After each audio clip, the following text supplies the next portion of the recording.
segundos. Boa noite. Estreamos hoje com transmissão ao vivo pelo Facebook o programa Jogo de Carta, uma evidente alusão ao sobrenome do Mino, diretor de redação da revista Carta Capital e principal entrevistador desses encontros.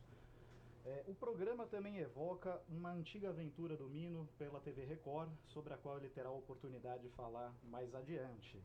A proposta do Jogo de Carta é convidar ilustres personalidades para um diálogo franco sobre os temas mais relevantes do momento. Os nossos leitores podem participar do debate, encaminhando perguntas para a nossa página do evento no Facebook. O primeiro convidado é Ciro Gomes, ex-governador do Ceará, ministro da Integração Nacional no primeiro mandato do governo Lula e possível candidato à presidência da República pelo PDT nas eleições de 2018. Boa noite, Ciro. Seja bem-vindo. É um prazer muito grande. Mino. Bem, um prazer muito grande para nós todos, né?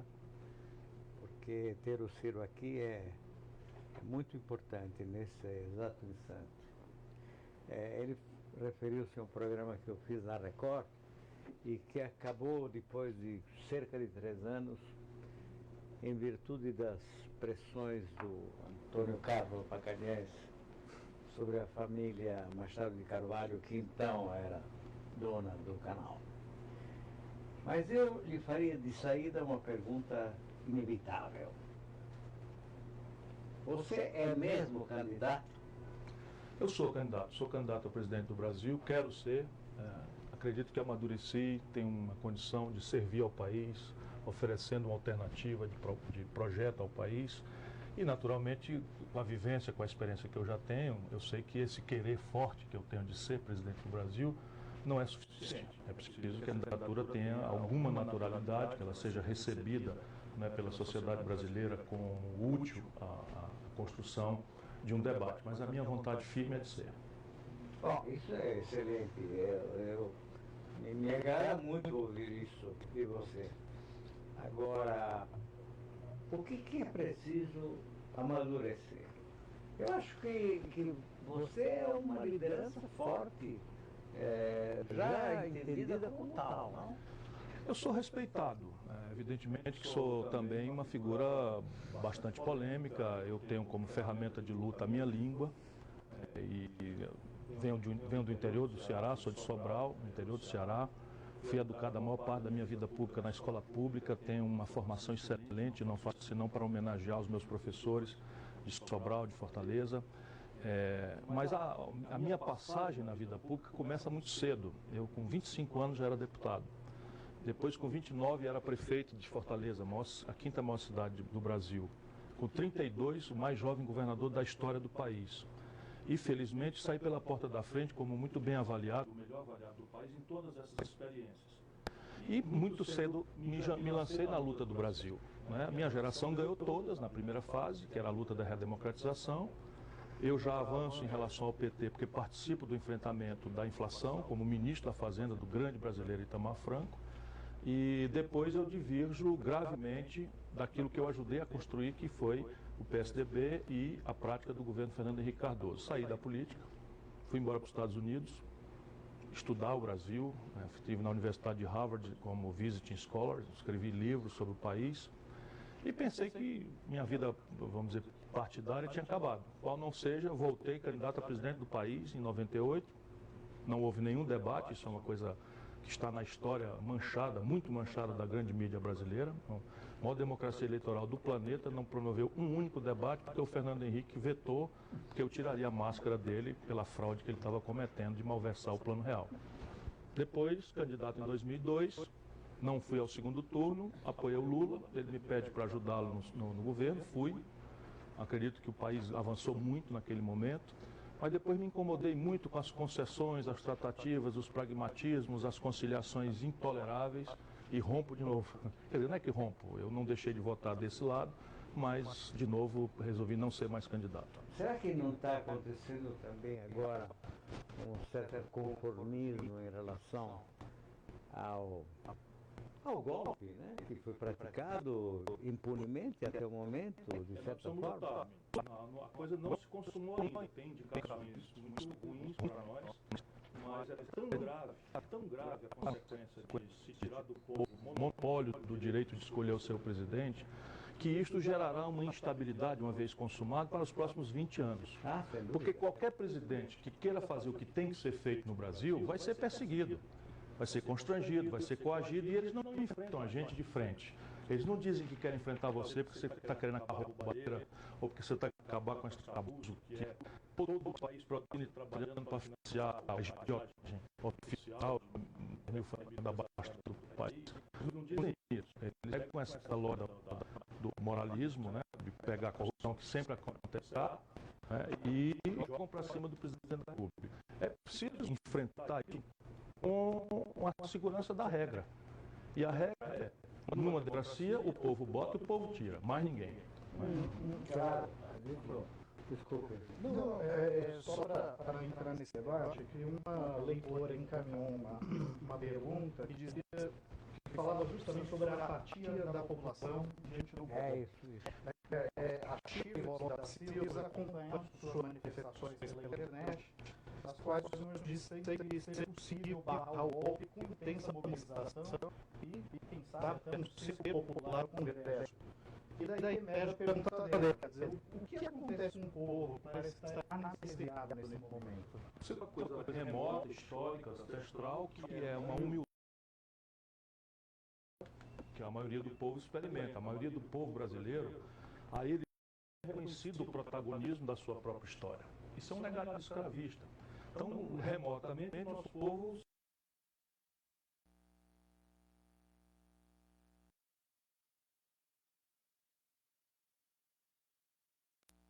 um treinamento com repetida prática democrática se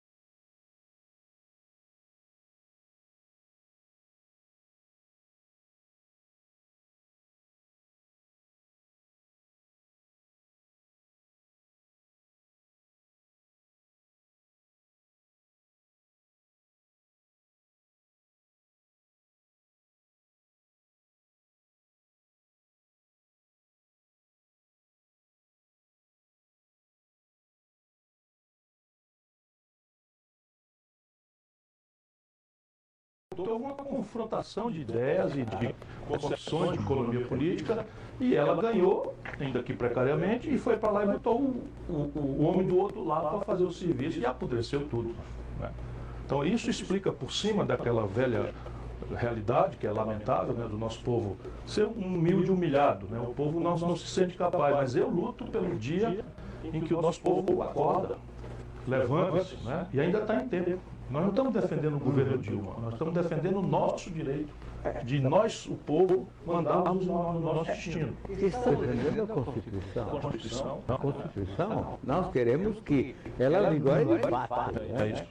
Agora, em relação a essa resignação, a essa apatia, é só do povo?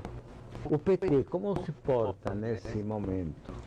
O PT está catatônico, está meio catatônico, meio paralisado, porque você tem um lado que infelizmente chafurdou no pragmatismo irresponsável e corrupto, e esse lado se sente autorizado a isso porque testemunhou a vida inteira o outro lado fazer.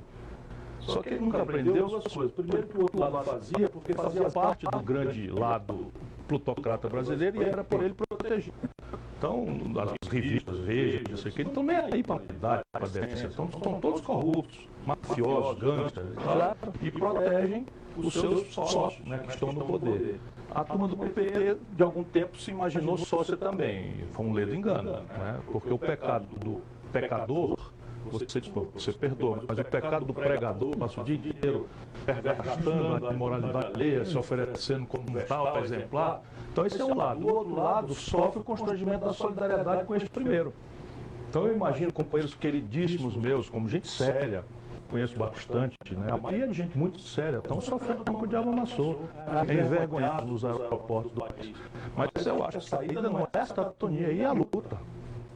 Sim, mas quantos seriam realmente dispostos hoje no PT a ir para a luta? O PT está machucado, está ferido. Está precisando descansar do combate. Está precisando, indo ao descanso, ao repouso. Certo. Né? Agora, digamos que a Dilma, vamos admitir essa hipótese, a Dilma realmente volte ao poder.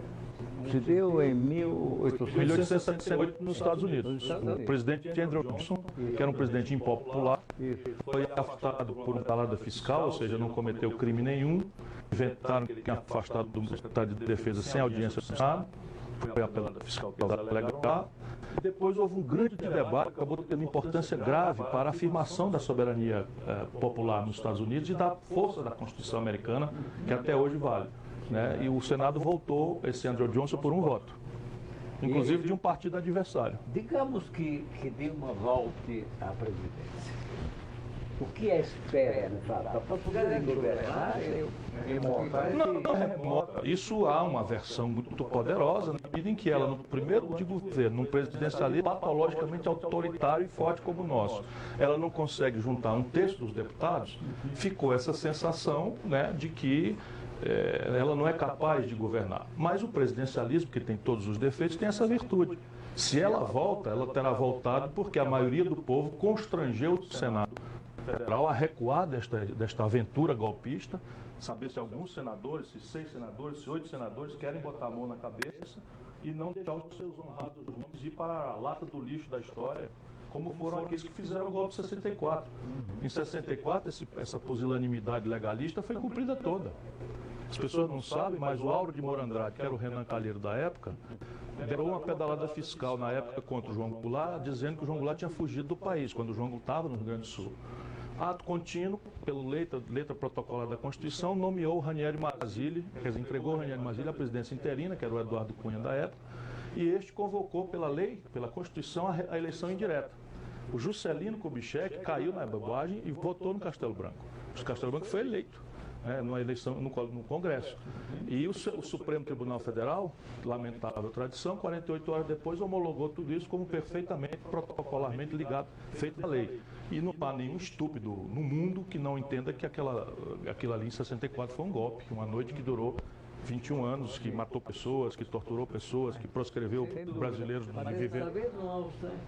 Não obstante, não há necessidade de tanques. Hoje, a mídia, a propaganda, né, protocolos formalistas aí tal, são suficientes. Né, são suficientes. E o que eu quero dizer é o seguinte, a Dilma, evidentemente, pode voltar com todos os defeitos que atuaram interinamente. Ou pode ter aprendido a lição nesse período e volta e fazer o serviço que tem que fazer, que é se reconciliar com os grupos que lideram a vitória. Mas que tal voltar a ideia de um plebiscito que não cabe a ela convocar, sim, ao Senado, sim. Mas ao mesmo tempo, que tal voltar a ideia do plebiscito e de uma eleição antecipada? Eu tenho 3 razões para não me entusiasmar com essa ideia, embora compreenda a nobreza que é trazer o povo para resolver este colapso, né, que a elite política brasileira está produzindo de forma absolutamente enojante. Não é? É simpático, é charmoso. Mas quais são as 3 ideias? Uma é adjetiva. Como eu acabei de lhe dizer na primeira pergunta, eu sou um possível candidato, como é que eu vou agora, sendo interessado no assunto, defender que se antecipem eleições? Amanhã farão contra mim. Aliás, eu me recordo que certa vez, falando sobre esse assunto, você se referiu à possibilidade de novas eleições como uma marinice. Marinice, porque a Marina não é isso, tudo é um charme, é coisa legal, ela só vai na boa e tal. Eu não, eu sou o homem do agreste, né, da realidade, da dificuldade, da franqueza. Então, primeiro, eu eticamente me sinto muito inibido, né, de defender uma coisa que parece que atende ao meu interesse de ser candidato assodadamente. Segundo, o que importa nestas questões de confusão, de coisa, é o apego à regra, menino. O apego à regra não é irrelevante, porque amanhã suponha que o brasileiro generosamente me olha para servir como seu presidente. Eu vou mexer nas coisas. Eu vou mexer aonde tem que ser mexido. Eu não vou para lá para ser um presidente pensando em me reeleger. Eu vou lá para fazer história. Eu me preparei para isso, é tudo o que eu quero, vou lá para quebrar ou ser quebrado. Temos clareza. Portanto, eu preciso de uma regra muito forte, muito respeitada, para eu encostar minhas costas e brigar só pela frente. E terceiro, vamos lá ao pragmatismo de quem conhece o ramo. Né? Para isso passar, você já disse na sua pergunta, eu diria que o Congresso brasileiro, por 3 terços da Câmara Federal, ainda fortemente influenciado pela picaretagem gangueirista do Eduardo, a maioria de corruptos, temos clareza, amarga, né? A maioria não é de corruptos. Meu irmão é muito claro. Sim, então você tem essa questão aí. Depois você tem 2 terços do Senado. O Senado controlado por uma quadrilha, Romero Jucá, Nilson Oliveira, esse povo todo. Isso não passa. O que está armado, anotem aí o que eu estou dizendo, e os Facebook que estão nos acompanhando, o que está armado é que este golpe não foi feito a favor do Michel Temer, foi feito contra nós, contra a Dilma, contra o povo brasileiro, contra o interesse nacional. Sem dúvida. Se o Michel Temer fracassar, como é provável, eles vão caçar a chapa Temer-Dilma de dezembro para frente e vão fazer este Congresso votar uma eleição indireta. Agora, recebemos várias perguntas também sobre essa tensa relação entre o Executivo e o Congresso, que acho que nem talvez, é uma certeza, o Congresso mais conservador desde o fim da ditadura. E a leitora Denise Menezes, ela pergunta, como governar propostas contrárias a esse Congresso, golpista, como ela assinala, né? E o Eduardo Alexandre Mendes, se o senhor for eleito presidente, terá condições de reverter os retrocessos aprovados nos últimos anos e os que ainda estão por vir no governo Temer? Essa segunda pergunta indicia a resposta da primeira. O presidencialismo ele tem uma lógica orgânica de impasse. Nós precisamos entender isso para prevenir, né, o povo ir aprendendo e sabendo como é que é, para não ter ilusões, né, de que o paraíso é possível, só trocando Chico por Manel. Isso a tarefa de governar o Brasil, na circunstância, tarefa complicada, cheia de riscos e envolve necessariamente uma grande comunhão, uma grande cumplicidade entre o presidente da República e a nação, e o povo. Portanto, nós temos que assentar essa ação na verdade, e a verdade nem sempre é agradável. Primeiro, qual é a lógica de impasse? Você tem um órgão que é o monopolista encarregado de desenhar as instituições do país. E não tem nenhuma responsabilidade com a coerência disso, se isso é bom, se isso é ruim, se isso funciona, se não funciona e tal. Ele apenas faz lá leis. Outro órgão, que é o executivo, é encarregado de garantir a saúde dos negócios de Estado. Garantir a segurança do povo, garantir o nível de atividade econômica, os empregos, garantir a saúde pública e tal. E este aqui não manda naquele. Então isso é verdade nos Estados Unidos. De vez em quando há um confronto dessa contradição, que é atenuado nos Estados Unidos por 2 razões. Primeiro, eles são uma institucionalidade resultante de uma guerra civil. Eles resolveram como é que ia ser o sistema deles na bala. Mataram uma opção de pessoas e outras vieram e fizeram. Segundo, eles entregaram aos estados a rotina da vida pública. Então você não tem um sistema federal de educação, um sistema federal de saúde, um sistema federal de previdência lá. Nada disso, é tudo empurrado para os estados. E cada estado faz do seu jeito. E ainda tem uma facilitação que é o direito consuetudinário, ou seja, lá não está tudo escrito como é que deve ser. São os juízes que vão interpretando a evolução dos costumes da comunidade e vão adaptando contemporaneamente, indo ou voltando, as questões das leis. O Brasil é tudo o oposto. Então isso nós temos o impasse agravado, porque está tudo escrito, e porque 100% das nossas instituições são negadas hoje pela sociedade como um todo. Todo mundo reclama do sistema tributário, do sistema de impostos, todo mundo reclama do nosso sistema previdenciário, todo mundo reclama do nosso político, para ficar em 3 instituições centrais. E isso tudo está aí porque este órgão aqui mantém isso como está. Por quê? Porque o que está aí atende a interesses da minoria organizada, ativa, informada, e nós outros somos do povo só para a véspera da eleição. Aqui está a chave. Você tem que fazer 2 ou 3 reformas só, convocar a sociedade diretamente para ajuizá-las, através de coisas que estão previstas na Constituição, plebiscitos e referendos, que são a prática moderna no mundo inteiro, e que a elite brasileira, para manter as coisas como estão, estigmatizou como chavismo o fato de você eventualmente convocar a população para votar plebiscitos e referendos. Isso, inclusive, para poupar o Congresso e em articulação com o Congresso. Depois você deve desmontar a reação conservadora, adiando 2, 3 eleições para frente, 10 anos, 8 anos, 6 anos para frente, a entrada em vigor, ou seja, administrar uma transição que elimine as inseguranças. E em qualquer circunstância, chamar o povo para a jogada. Só funciona assim. Foi assim que funcionou no Brasil. Quando deu certo com Getúlio, ainda que ele tenha pago um preço muito caro, o Brasil avançou institucionalmente. Deu certo, por exemplo, com Juscelino, sofreu o pão que o diabo amassou, mas funcionou. Deu certo na redemocratização, nós conseguimos mexer com a sociedade brasileira, né, e conseguimos restaurar os costumes democráticos, etc, etc. Pode funcionar novamente no país, tanto mais agora que o monopólio das mediações midiáticas já não existe mais.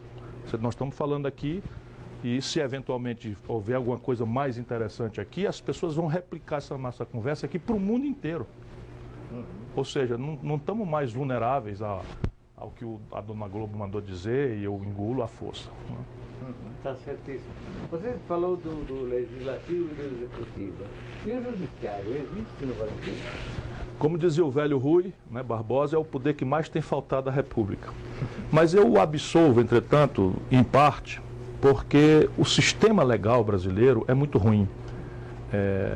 Eu sou advogado. Nós, advogados, acabamos fazendo o desenho das leis, né, mesmo que sejam votadas no parlamento, nós outros fazemos. E há claramente uma vocação lusitana, né, para a exacerbação dos protocolos legais e tal, dos incidentes, e o judiciário paga um preço que não é propriamente sua responsabilidade.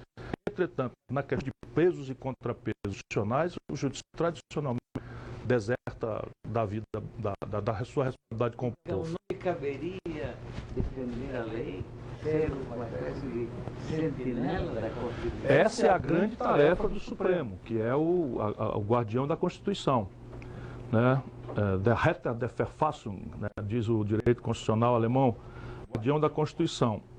Porém, eu volto a dizer, eu absolvo relativamente porque eu não gosto da ideia de judicializar a política.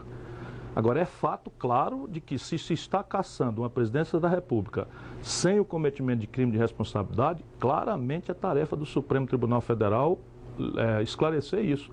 Nem que seja para afirmar que isso é crime de responsabilidade e mudar a orientação da lei. Mas hoje é preciso não culpar ainda o Supremo, porque isso será apresentado ao Supremo se o Senado consumar esse desatino. Ele tem a oportunidade de se manifestar ainda. Mas em 64 se manifestou homologando tudo que aconteceu. Então, é isso. Como dizia o Rui, mais tentado É isso, ele poderia faltar mais uma vez. Sim, a sua tradição lamentável É essa. E quantas irregularidades cometidas no processo da Lava Jato? Claras, evidentes. Isso será tudo anulado. Porque isso, vamos lembrar, está tudo na instância local ainda, no juiz singular. É só a Santiago. A Operação Santiago, né? Encantou o povo também, uma novela de muitos capítulos. Havia um delegado muito bem elogiado no povo, que era o Protógenes, havia um curador, o João Francisco de Souza, muito celebrado. E Santos, e no fim, tudo foi anulado. O delegado está foragido do país, com prisão decretada, e os tribunais intermediários e superiores anularam tudo, e verdadeiros e grandes culpados daquelas falcatruas todas, pirilampando aí agora com a certidão de inocência dada pelo Thiago. O mesmo ocorreu também com Marcelo de Além, as maiores reiteiras. Claro. E a história do famoso bico rígido é uma história inacreditável. Claro. Então, por isso que às vezes está rolando incompreensões, dito, né, que juiz bom não é o juiz xerife.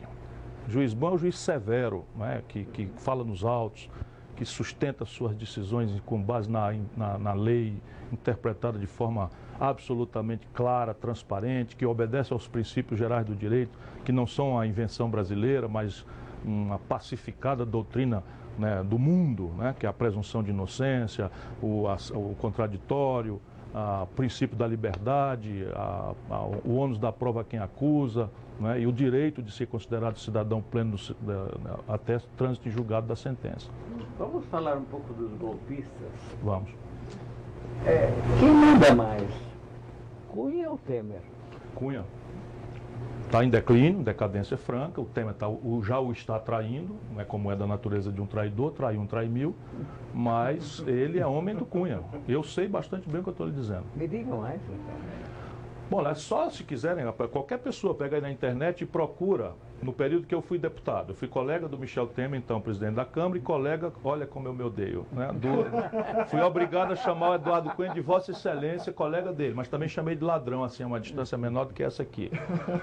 Fui processado por ele, sustentei na justiça, porque eu sei que ele é, e hoje o Brasil inteiro está sabendo, e ele arrolou o Michel Temer como testemunha dele no processo, não por acaso, o sócio dele.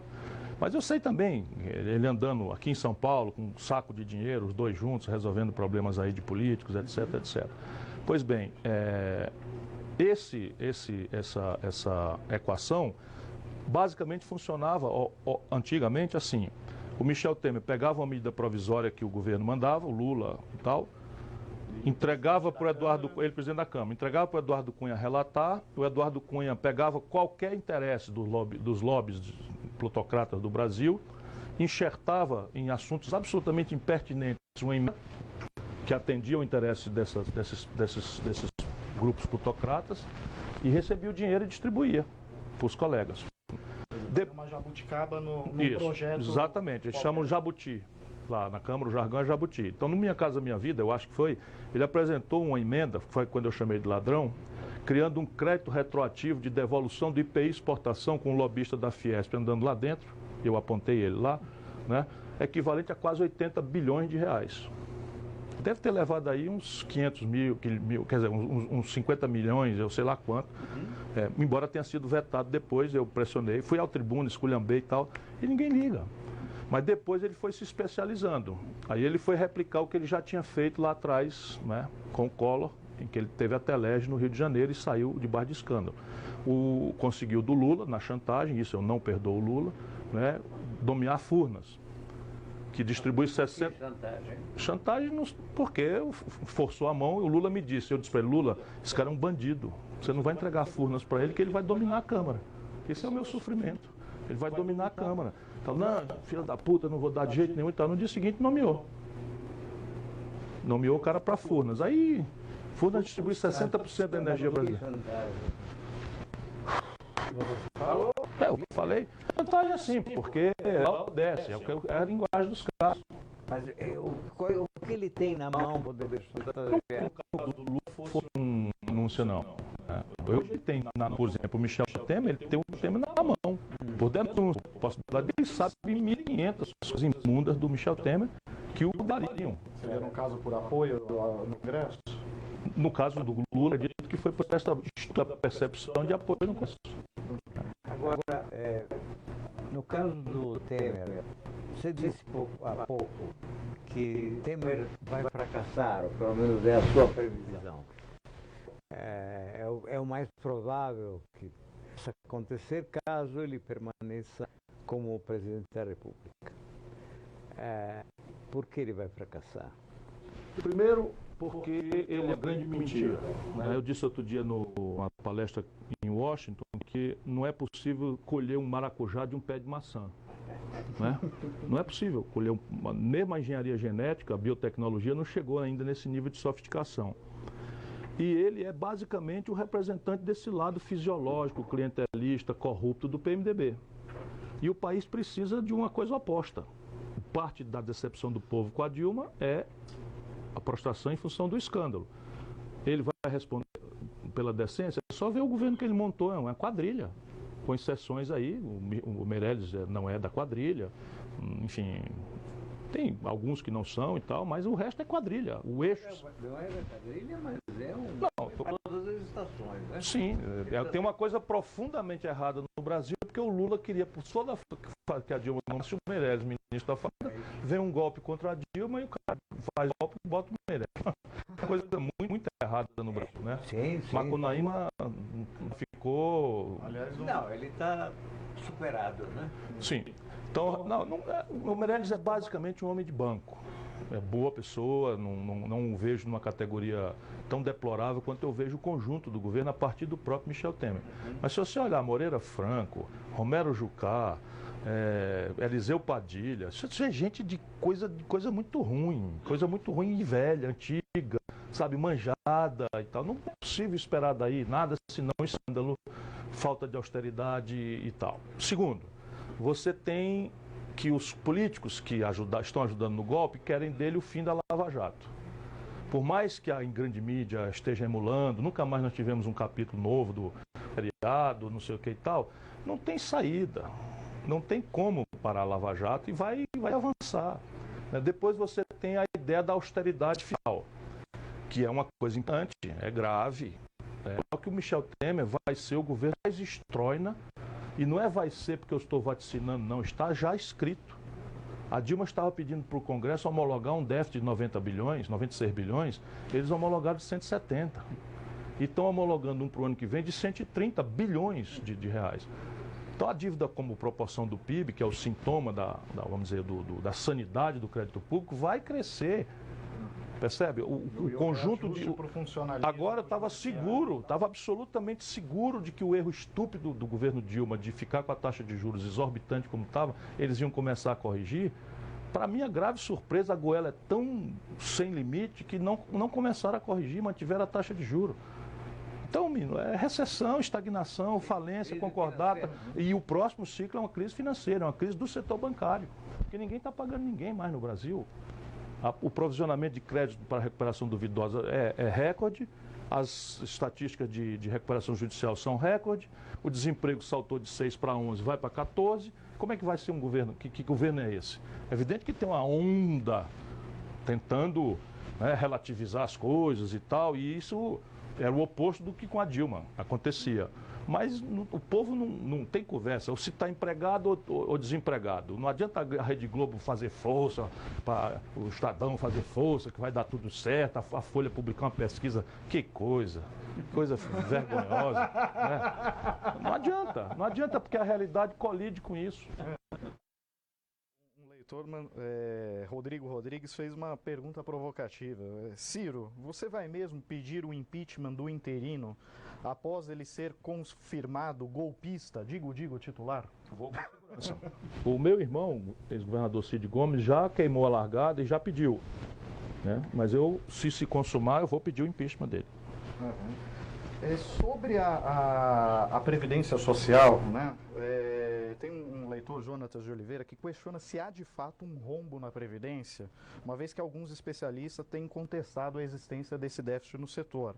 E pergunta que modelo de reforma o senhor defende. Se nós tomarmos isoladamente a contabilidade da Previdência, receita versus despesa, não há rombo ainda.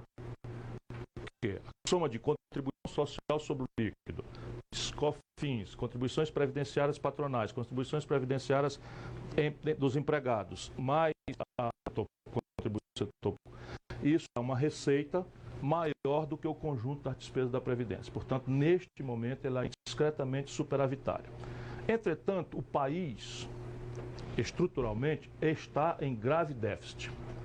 E aí o que faz? Em vez de enfrentar a discussão, nós também evitamos essa discussão, nós estamos fazendo os puxadinhos. O último puxadinho já foi o Michel Temer que fez, embora a Dilma tivesse proposto, foi tirar 30% da receita, de todas as receitas vinculadas e, portanto, da Previdência, tirou 1/3 para botar no poço sem fundo da agiotagem. E aí a Previdência se apresenta com déficit por causa disso.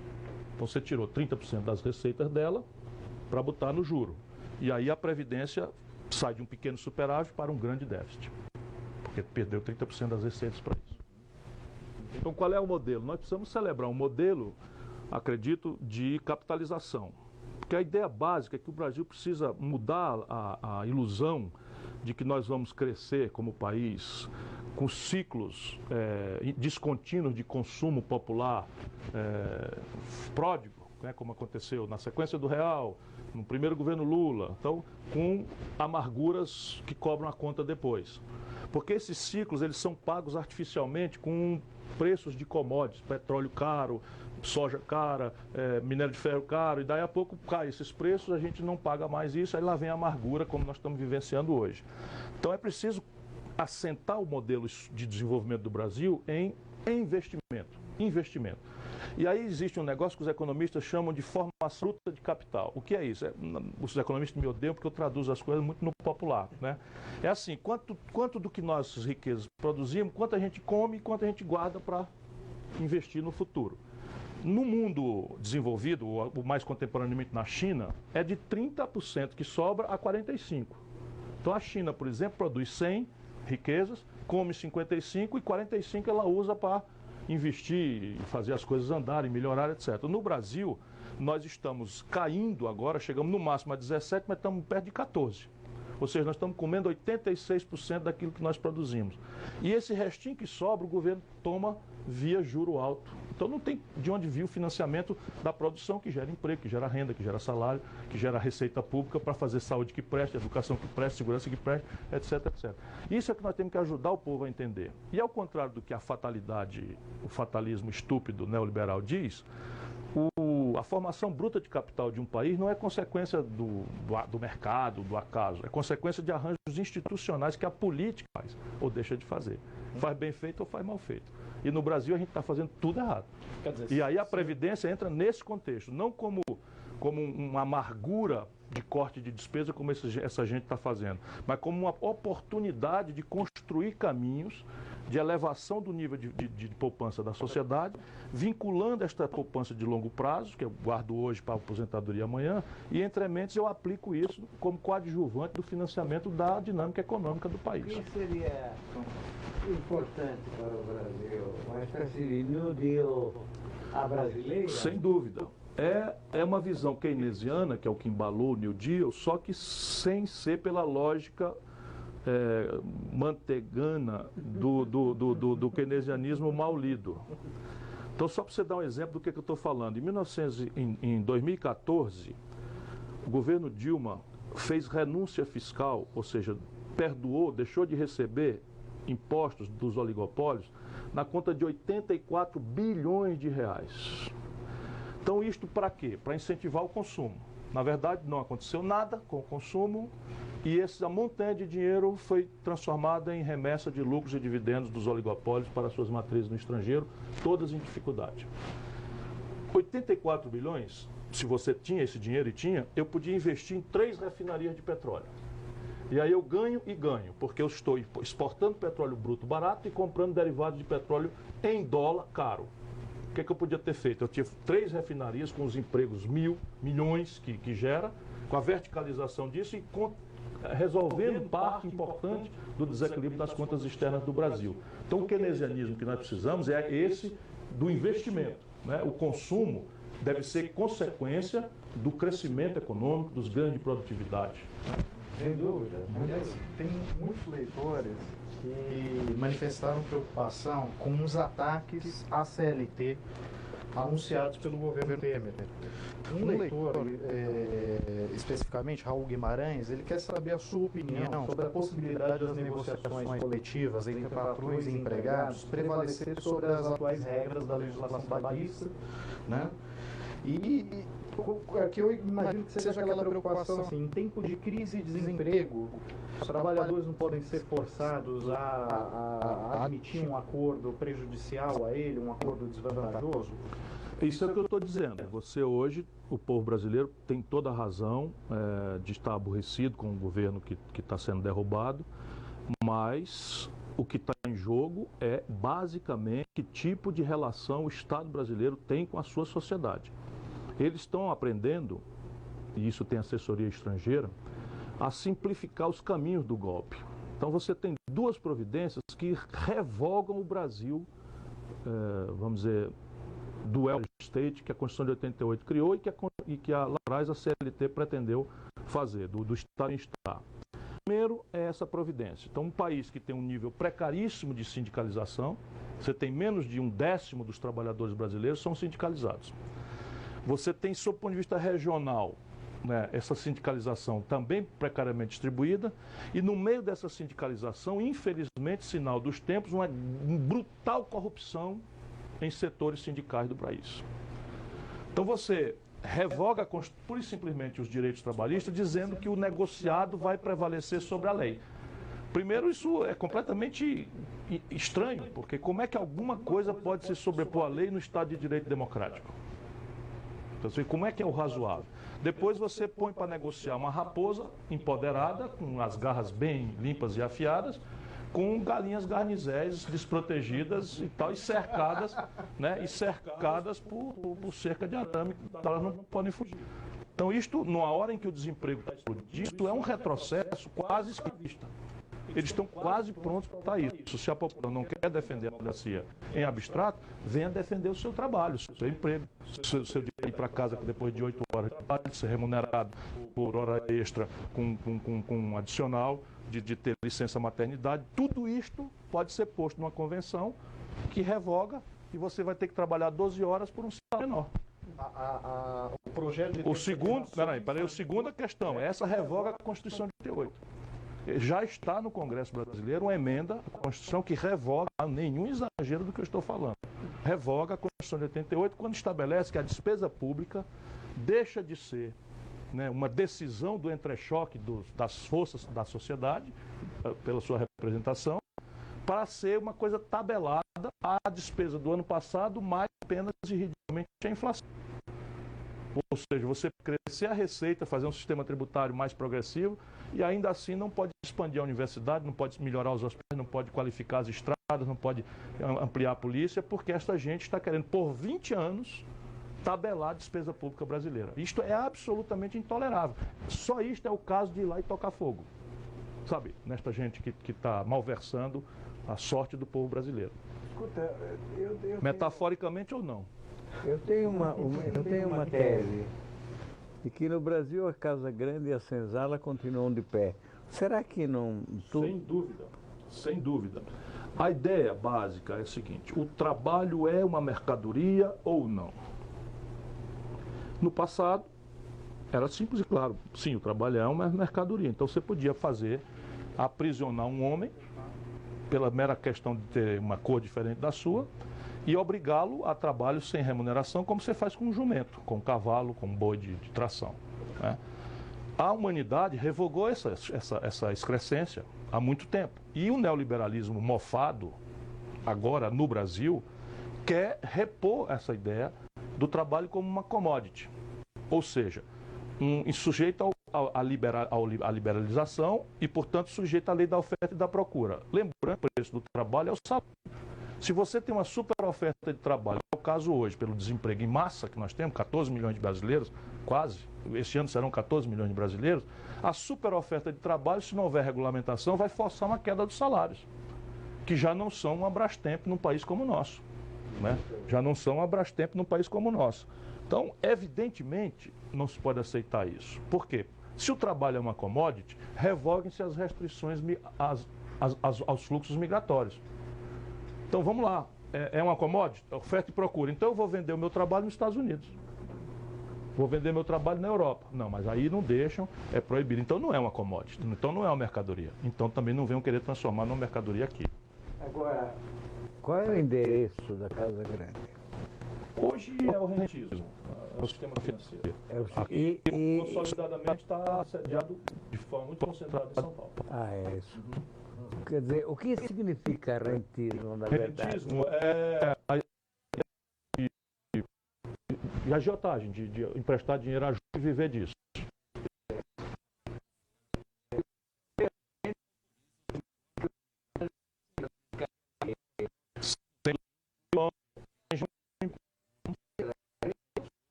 Só para ter uma ideia, o brasileiro precisa saber o passado, então, vitor público de educação para tudo, dos impostos, 501 bilhões de reais para o setor financeiro brasileiro.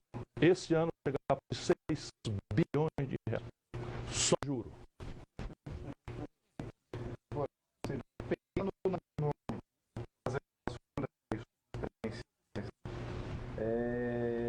O leitor Bruno Américo da Silva pergunta se, diante da atual conjuntura, não seria importante, talvez até uma questão, boa ideia, hein? Uma questão de sobrevivência, a união dos partidos de esquerda nas próximas eleições, até para que não haja fragmentação de votos.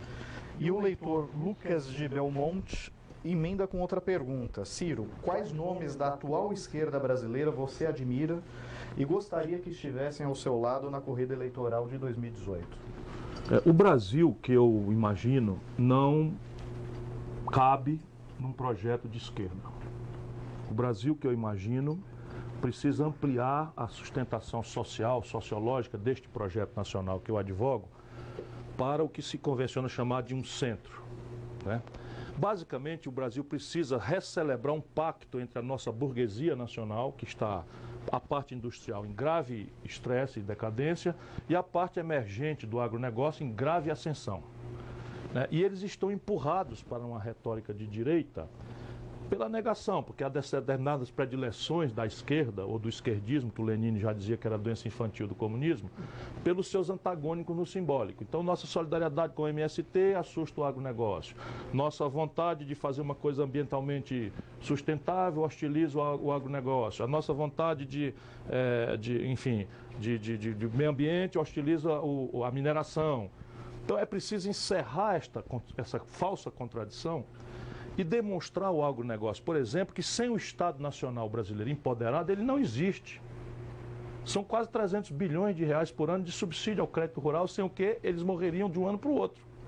Toda a nossa política externa, que luta secularmente para perfurar mercados, para restringir protecionismos, etc., para garantir a presença poderosa dos nossos produtos rurais no mundo desenvolvido. Entretanto, isto tem que ser feito em solidariedade com os interesses da classe trabalhadora. E há mil caminhos, por exemplo, quando eu fui ministro da Fazenda, pouca gente sabe, eu criei a legislação de participação dos trabalhadores no resultado das empresas. E para os empresários eu criei a TJLP, porque são caminhos, né, que você vai construindo de maneira que haja, no fim, uma coesão do país, né, para enfrentar, seja a restrição internacional, que é poderosa e que marca para nós, né, um celeiro de produção de produtos de baixo valor agregado que não pagam nossa expectativa de conforto da nossa juventude, ou a questão interna, em que todo mundo brasileiro trabalha e produz para financiar meia dúzia de barões da especulação financeira. Sim, esses são inimigos suficientemente poderosos para recomendar uma grande aliança entre quem produz e quem trabalha no Brasil. Algo similar aos pactos da Moncloa na Espanha? Sim, parecido, porém na Moncloa havia muito uma agenda institucional que nós no Brasil conseguimos transitar, porque ali era a ditadura franquista, também com uma transição pacífica, com o Juan Carlos cumprindo um papel de estadista bastante relevante, mas basicamente a ideia de líder, que sim, era sim. o Felipe Gonzaga. Um liberal clássico, né? Mas no Brasil a questão é encerrar a confusão. Encerrar a confusão, sabe, não brigando nós, coisas objetivas, isso muito para a questão da esquerda. Muita gente que eu admiro no Brasil. Tem um deputado do Rio Grande do Sul chamado Fontana. Agora estou muito mais olhando para a turma mais, né? Eu acho que a nossa turma precisa dar passagem. Ou ainda o caso fala em esquerda? Não, boa pergunta, porque você tem uma militância que é muito mais adjetiva do que substantiva. Eu conheço o Marco de Economia Política do PT, que é o principal porta-voz da chamada esquerda adjetiva brasileira. Eu não sei que é a minha política do PT, né? Eu brinco com meu irmão Ivo, que é candidato a prefeito em Sobral, lá na minha cidade, estou até indo lá quinta-feira, e eu brinco com ele que o último reduto da esquerda no Brasil somos nós. Que nunca sequer fomos bem considerados pela esquerda, né? Como tal, né? Sim, provavelmente desprezado pela esquerda como tal. Agora, Ciro, o João Vitor pergunta qual a sua opinião sobre a taxação de grandes fortunas? Isso é uma impostura dessa esquerda adjetiva, lamento dizer, porque modernamente, com a forma com que se organizam os ativos, os capitais, não existe mais grande fortuna. Simples assim. Então, vamos lá, quem é a grande fortuna do Brasil? Aí é o Roberto Marinho. Aí você vai olhar, o Roberto Marinho ganha um prolabore, né? Pelo qual ele paga 27,5%, E aí o helicóptero, o mordomo, a comida, não sei o que, é tudo free benefits autorizados pela legislação. E toda a montanha de dinheiro que se atribui a ele como grande fortuna pertence a uma holding, Globo Participações. Então não existe grande fortuna, então o PT fica com ela. O que nós precisamos cobrar é um tributo sobre heranças e doações. Precisamos cobrar um tributo que o Fernando Henrique revogou, e é o único país da OCDE que não tem, que é um tributo sobre lucros e dividendos. Esses dois tributos aqui arrecadam suficientemente para você baixar os impostos sobre a classe média e sobre o povão. Porque o povão hoje paga, né, salvo algumas isenções de cesta básica, na conta de energia, na conta de água, na conta de telefone, o povão paga 27% de imposto sem saber. É possível você diminuir esses impostos aqui e carregar no rico, né, fazer uma solução fiscal para o país que precisa ser feita. Agora, veja, a propósito disso tudo, a questão da prepotência midiática, uma prepotência que se baseia sobretudo na lei do menor, na lei do monopólio, quer dizer, nas vantagens do monopólio. O poder de caluniar protegido pela omissão do judiciário. Sim, sem dúvida. Agora, haja furos representados justamente por essa atividade nas redes sociais que oferece chance de um contraditório validíssimo. Mas o que fazer para efetivamente cumprir a lei e impedir que o oligopólio funcione de forma tão prepotente? Essa é a pergunta também de vários leitores, como Fernando Albuquerque e Roberto Giordano. Eles perguntam assim, se o senhor defende uma nova regulamentação do setor capaz de combater a formação de oligopólios de mídia, né? E a segunda pergunta que emerge desse grupo é, caso o senhor seja eleito presidente da República, como pretende lidar com as pressões dessa chamada grande mídia, grande entre aspas, né? Eu ando pensando muito nisso, porque se há um brasileiro, né, que apanhou disso muito, fui eu. Eu era o garoto prodígio da política brasileira quando saí do governo do Ceará, o governador mais popular do país. Garoto, foi eleito com 32 anos e vim para o Ministério da Fazenda. No Ministério da Fazenda eu tive que enfrentar oligopólios e não sei o quê, e fiz o que tinha que fazer. E dali eu virei, não mais o garoto prodígio, mas o novo Collor, né? Na sequência era o novo Collor, não sei o quê, coronel, com todos esses estigmas de Nordeste e tal. E eu, desde então, eu tenho pensado muito. O que é que eu faço no meu caso? Quando me difamam na política, eu engulo e sigo adiante. Quando me caluniam, né, coisas, mentiras em matéria de moral, eu processo. E aí não adianta nada. A Veja, por exemplo, colocou lá uma matéria claramente vendida para uma véspera de eleição, de que eu era um investigado da Polícia Federal por um desvio de 300 milhões de reais do Ministério da Integração, com a minha foto desse tamanho assim, então.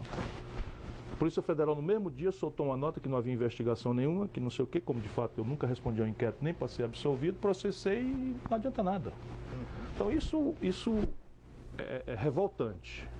Agora, resolver isto de forma despótica não me encanta, porque são tantos problemas mais graves, mais centrais do país, que é melhor você estimular a população a usar o controle remoto, sabe, criar um mecanismo de financiamento de cooperativas de jornalistas, de produtores culturais, mudar a lógica de distribuição da verba publicitária de maneira que ela seja não propriamente diretamente proporcional às audiências, mas com algum estímulo à inovação e à rebeldia e ao não mainstream. E isso tudo eu sei fazer, já fiz e funciona. A única coisa regulatória que eu admito conversar é a proibição de propriedade cruzada de meios. Porque isso a gente pode fazer de novo com aquela mesma lógica, com uma transição, com um certo tempo, mas a propriedade cruzada de meios é uma perversão que o país precisa interromper. Sim. Mas é o que existe, inclusive, nos países que... Na América do Norte, nos Estados Unidos. Ninguém pode duvidar. Mas na Europa, claro. Na Europa, nos países europeus. Eu, quando trabalhei por algum tempo, nos meus flamantes 20 anos, eu trabalhei por algum tempo na Itália, por 4 anos. Saí do Brasil para ir trabalhar lá, por cerca de 4 anos. Havia leis incríveis. que acredito que estejam em função até hoje, em vigor até hoje. Por exemplo, diretor de redação só pode ser um jornalista. Dono do jornal pode ser diretor de redação. Se o jornal muda a sua posição política, o jornalista tem todo o direito de pedir a sua indenização e ir embora. Bom, espremidos pelo tempo, precisamos nos despedir. Mino, suas palavras finais. Não, é um grande estar aqui com o Ciro. Além de ser um político atiladíssimo e muito capaz, incrivelmente disposto a melhorar as coisas. As intenções dele são transparentes e muito fortes. Isso é bonito. Mas, além disso, é um grande amigo. Obrigado. Eu também agradeço a sua presença, Ciro. Sempre bom voltar a falar contigo.